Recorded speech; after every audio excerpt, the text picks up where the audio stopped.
Alright, so Pet Simulator 99, or Big Game's new game, is going to be released on the 1st of December, 11 AM CST.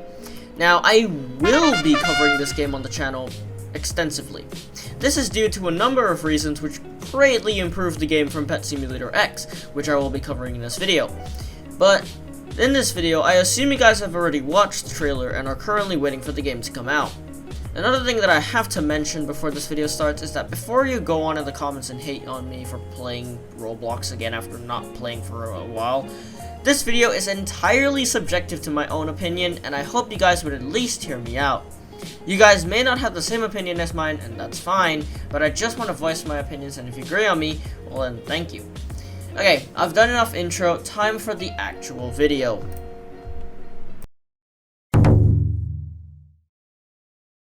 The first thing that I have to say from watching the trailer is that this game is way more polished than Pet Sim X, and what I mean is that the game is more organized. For instance, the index is more organized. The thing that I didn't like about PSX is that in the index, all the variants of the pets were there, like the golden, rainbow, and dark matter pets were all in the same section.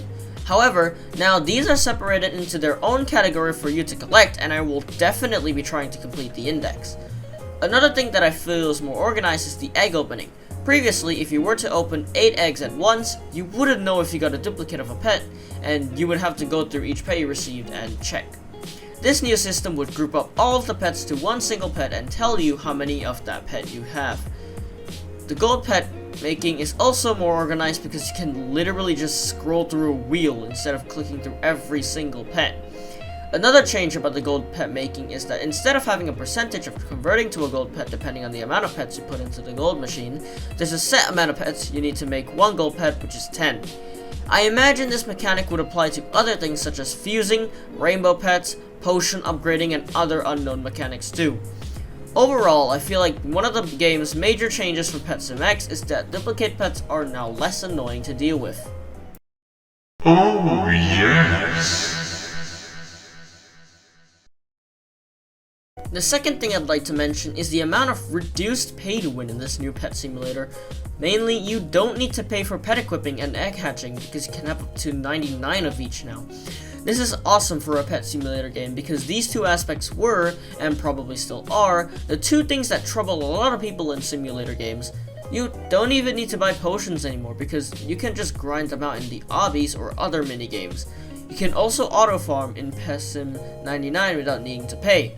You can just, quote, stand in the area and your pets go to work, end quote. Things like the hoverboard also don't require pay to win anymore because we know from the trailer that you can unlock it by a rank reward. This reduced pay to win is amazing to people who want a free to play because you don't need to spend your whole life savings just to catch up with some YouTubers.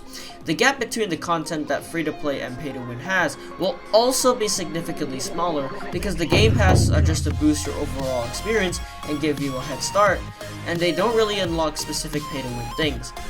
Big Games also brought back an amazing mechanic from Pet Simulator 2, where instead of buying things such as having more of a walking speed, having a discount on eggs, etc., you have to achieve these things by progressing through the game and unlocking them. This is such a good change because it increases the replayability of the game. Speaking of replayability, there is now infinite replayability of the game, because rebirths are now a function of the game. The best part is that your pets, gems, items, fruits, ranks, eggs, amount of pets you can equip, abilities, game passes, flags, hoverboards, and boofs, and levels are kept. The only thing that you lose is your coins and your areas. This takes away the thing I hated about rebirths, because I absolutely hated how you basically have to restart with boosts that aren't even worth it in other games. But with rebirths only taking away the main thing, you basically need to get back eventually, it is really worth it to rebirth. Obviously, with you being able to rebirth more than once, you can basically repeat rebirthing until you are as OP as you want, or until you get tired of rebirthing. I've also heard that you can only rebirth once every 25 zones, and if you go past the 25th zone, for example, you cannot rebirth again until you reach the 50th zone.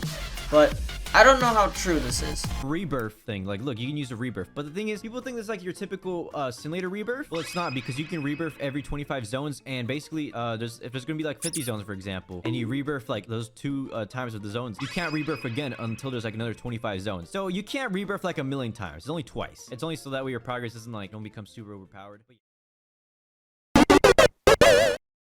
Now that I've covered how much I like the game, I do want to make something clear. When Pet Simulator X was released, there wasn't much pay to win in the game. The only things that you could buy were the game passes, the potions, and 3 exclusive pets that would rotate every update. Obviously, nowadays, there are exclusive eggs, there are way more game passes like the magic eggs, 15 pets equipped, secret hunter, triple eggs, etc. This tells me that there is a high chance that the amount of pay to win will increase drastically as the game goes on. Big Games, if you are watching this, please don't do that. You're gonna go against the game's objective. This game was clearly designed because Big Games took criticism for Pet Simulator X, mainly due to it being too pay-to-win orientated.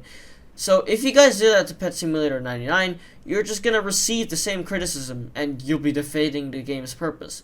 You guys are doing good with having a lot of content right from the start, so that people won't be bored, and you guys can work on new updates slowly, which I know will make the game even more popular. I think the problem that people had with Pet Simulator X is that pay to win is literally embedded into the game. Without it, you are basically brute forcing yourself through hell and back just to do things that someone who pay to win could take a few minutes to do. Coupled up with the additional pay-to-win things like I've mentioned before, the exclusive eggs, the IRL merger convenience stores. Heck, I went to a Toys R Us in my area and I checked out one of the PetSimX merches. It costs $89! $89 for a virtual pet! That is insane! Even the most basic things like not wanting to spend a few minutes walking from the end of the world to the beginning just to make something like gold pets requires a game pass. I know they added teleporting for free using diamonds later on, but I can only imagine absolute free-to-play players doing this before the update rolled out. This is why I believe Pet Simulator 99 would work well and would be really popular with both free-to-play and pay-to-win players. It combines the both, yet not embedding either of them into the game. This game is quite literally a fusion between Pet Simulator 2, where I feel like there was too much free-to-play elements and you can't pay anywhere if you wanted something to boost yourself, and Pet Simulator X, where I feel the complete opposite.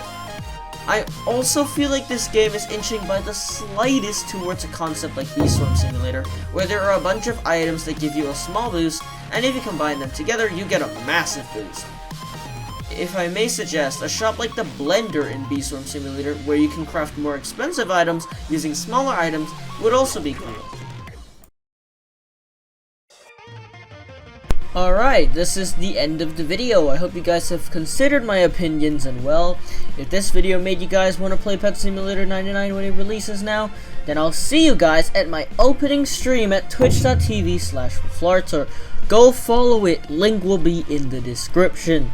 And as always, if you like this video, give this video a like rating. If you really enjoyed it, make sure to subscribe to this channel if you're new. I will be posting Pet Simulator 99 content, but don't worry, I will still be playing Minecraft and Sands of Time and other stuff. By the way, for Sands of Time, I might start streaming it. Just saying. Alright, I have nothing else to say, and I will see you guys in the next video. Bye!